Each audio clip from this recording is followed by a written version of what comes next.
Both of the men that were behind the attacks yesterday have deep connections to each other. Both of these men, the one behind the Cybertruck Vegas outside Trump Tower attack and the man behind the New Orleans attack, both of them served in the U.S. Army. Their connection does not stop there.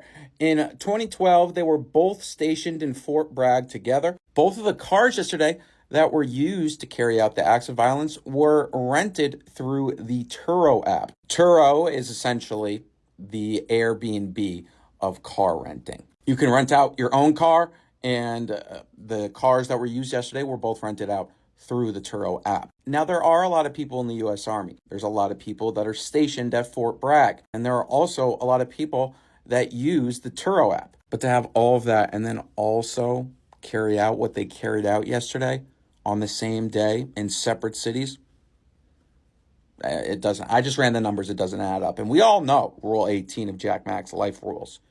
Coincidences don't exist. Coinky dinks don't exist. And it's also worth noting, on top of all of this, Ryan Ruth, the individual that was arrested for trying to assassinate Donald Trump on his golf course in Florida, visited Fort Bragg 147 times over the past 4 years, staying overnight on 29 occasions. I don't like that one bit. Sudden terror on... Yes, you might be thinking this is all. I have this clip from CNN where everything about this guy is being displayed, what they actually found inside the Cybertruck. Extremely concerning. I don't know if you've seen this. First, take a look at this before we go into the full analysis of this whole video. Identification. We also found a passport. We found a Desert Eagle 50 caliber semi-automatic pistol. And if you'll notice on a lot of these that we're going to talk about here, they're almost just burnt beyond recognition as well. There's a SLR model B30 semi-automatic firearm. Number of fireworks that were still in the vehicle that had to be removed. Notably, we found an iPhone and a smartwatch, and then several credit cards were also in the name of our subject. Our subject is 37-year-old Matthew Livelsberger. He's of Colorado Springs, Colorado, born July 22nd of 1987. Now, as you'll see here on a picture of his driver's license, let's see, the question really still remains for me, and I know that there's a lot of you folks in the media that are identifying this person as the person in our vehicle. As I mentioned to you already, his body is burnt beyond recognition, and I do still not have confirmation 100% that that is the individual that was inside of our vehicle. Yes, within the space of 15 hours, I have seen all types of reactions pertaining to this, everything we know about Matthew, the suspect in the Las Vegas Cybertruck explosion near Trump Tower, a 37-year-old Army veteran with 19 years of service in Special Forces and Intelligence, found the seat inside a Tesla Cybertruck he rented, reportedly packed with fireworks, and I believe you've seen this.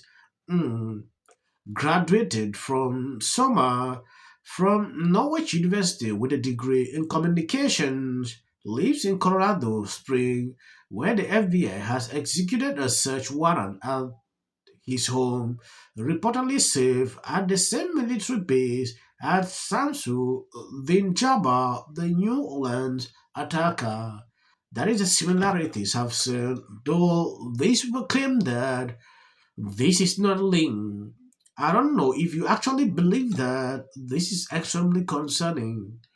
I didn't want to do a follow-up video pertaining to the whole situation, but I see it important to show you what is going on. If you have not subscribed to the channel, please endeavor to do that.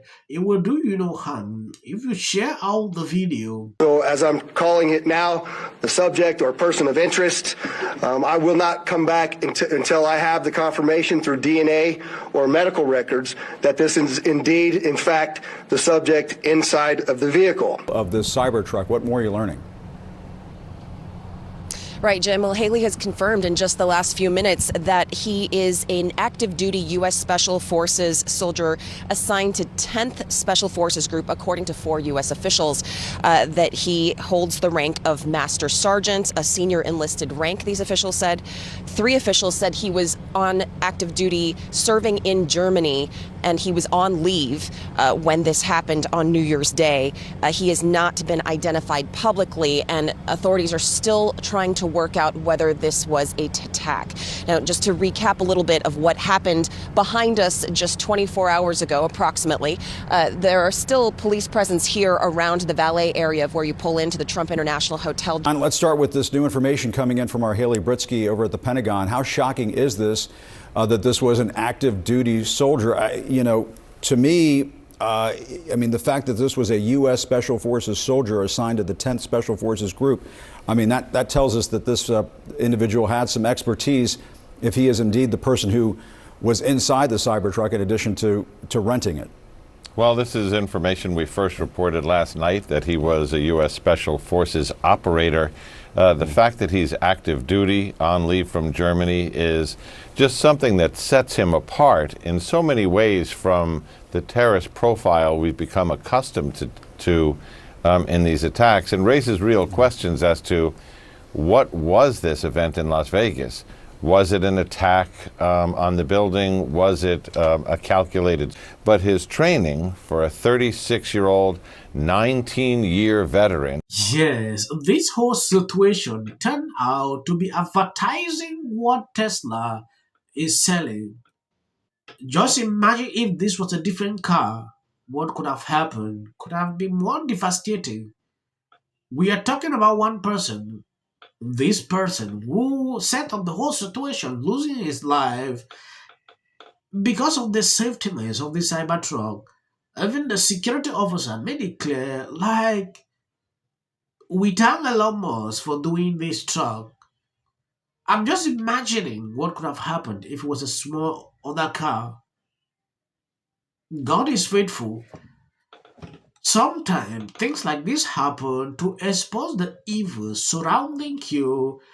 They struggle like this to, pen Elon Musk's business black. When I look at the mainstream media headlines, they are all lying, saying the same thing. I don't understand why they do this every time.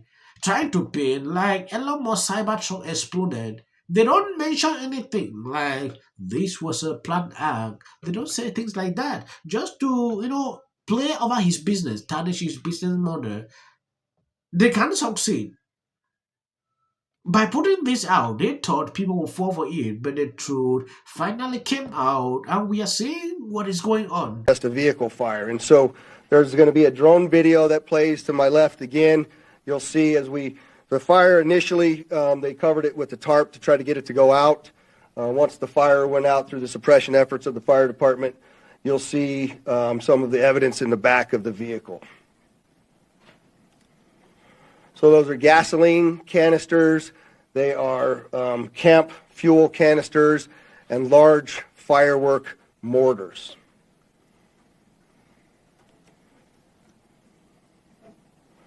What I also would like you to pay attention to on that video, as you see that, it looks like the exterior of that truck is completely intact as it sits there. The fact that this was a Cybertruck really limited the damage that occurred inside of the valet, because it had most of the blast go up through the truck and out. In fact, if you look on that video, you'll see that the front glass doors at the Trump hotel were not even broken by that blast, which they were parked directly in front of. You can see that in the video there. Do details. Let's listen in. Area valet of the Trump International Hotel. Very quickly thereafter that, the driver, who was the sole occupant of the truck, we saw what looked like maybe some sort of smoke, and then the truck exploded.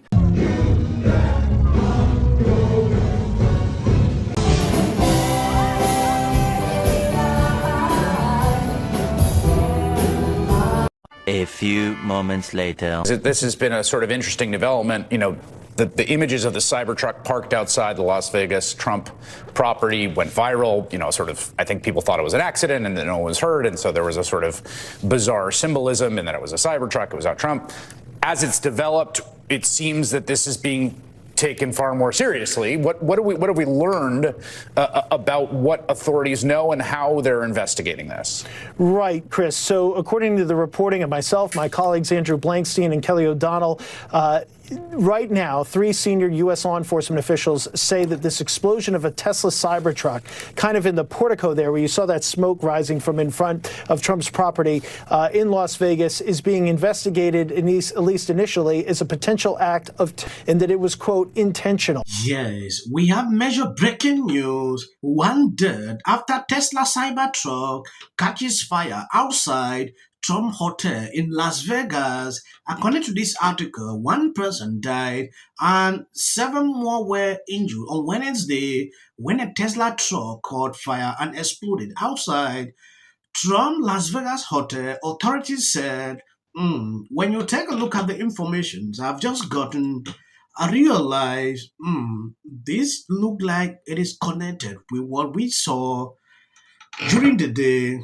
Glass doors of the Trump Hotel, and it started smoking. Shortly thereafter, there was an explosion and fire. Witnesses describe hearing a really loud sound, bangs, explosions, and then many of them have been evacuated from the hotel. They are still, while the fire is out, they're still urging people to avoid that area. We expect to get more information from law enforcement later today with another news conference expected. But throughout the day, they've been acknowledging a couple of things. Look at the timing, right? It's in the hours in the wake of this terrible tragedy in New Orleans. 2, the location. You can see that Cybertruck just outside of Trump Hotel. This is on the northern end of the Las Vegas Strip. Checking for secondary devices. They're investigating many different leads, but he was clear to say that there does not appear to be any further threat to the Las Vegas community. By now you've all heard that a Cybertruck full of fire. Thank you guys for always being there sharing out my videos. God bless you abundantly. Happy New Year. I see a lot of comment, people complaining about my voice, how it is like this. The goal here is just to pass out information, show you clips, articles on what is happening in around you. That is my goal.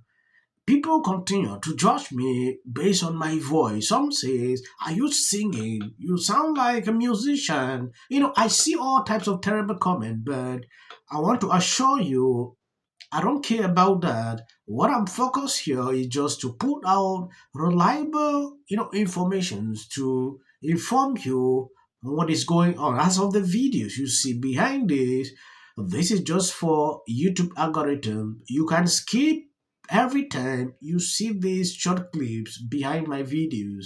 That's what he should be doing now. But to me, it's a little rich coming from somebody who we've seen time and time again eating McDonald's. I know.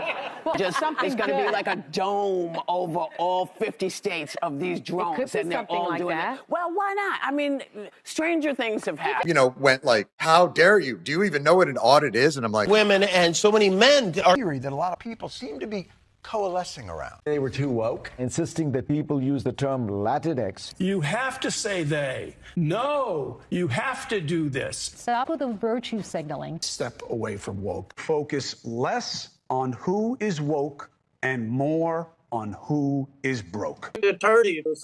I've never seen that. I saw so many liberals getting super excited every time Kamala had a new celebrity endorsement. But we all know for a fact that these celebrity endorsements are not free. Oh, is it true that they paid you $1 million for the endorsement for Kamala? Not true. Now it's time to unite everybody. I want you to know what would change after doing this. Comes out against Trump. I don't care if they write that. So, with that, I'm going to shake it off. Figure out a way to say thank you. That guy's name, he's such an absolute prick. I can't stand him. But anyway. Hey there. Not doing great. Terrible night last night. It was a terrible night. What will the rest of us be doing on day one? Bishop Vigano, he says that the election. if I look at the big picture, it doesn't look good. So I'm going to work on this. No matter what's going on out there in the world, of course, the worst things could happen. So we fell short.